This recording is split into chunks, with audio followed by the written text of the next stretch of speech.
امام غزالی رحمہ اللہ نے روزہ کے اسرار و رموز بیان کرتے ہوئے تحریر کیا ہے کہ روزہ کی بنیادی طور پر 3 قسمیں ہیں۔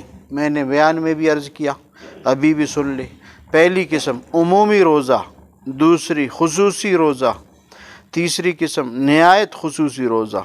عمومی روزہ کا مطلب واضح ہے کہ از روئے فقہ جن اعمال کے ارتکاب سے روزہ ٹوٹ جاتا ہے ان سے بچا جائے، یہ عام لوگوں کا روزہ ہوتا ہے۔ خصوصی روزہ کا مطلب یہ ہے کہ مفسدات روزہ سے بچنے کے ساتھ ساتھ اعضاء و جوارح کو بھی ہر طرح کے گناہوں سے محفوظ رکھا جائے، یہ نیک لوگوں کا روزہ ہوتا ہے۔ اور نہایت خصوصی روزہ کا مفہوم یہ ہے کہ ظاہری و باطنی مفسدات سے بچنے کے علاوہ دل کو غیر اللہ کے ساتھ مشغول ہونے تک سے محفوظ رکھا جائے کہ یہ دل غیر اللہ کی طرف مائل نہ ہوں۔ یہ درجہ انبیاء کا ہے، مقربین جو اللہ کے قرب والے ہیں، مقرب لوگ ہیں، ان کا ہے۔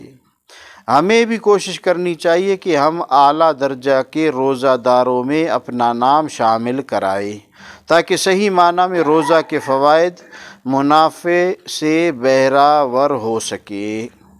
اس لیے خاص کر روزہ کی حالت میں بد نظری، جھوٹ، غیبت، غصہ، گالم گلوچ اور گانا وغیرہ سننے سے اپنے کو بچانا چاہیے۔ بچائیں گے انشاءاللہ؟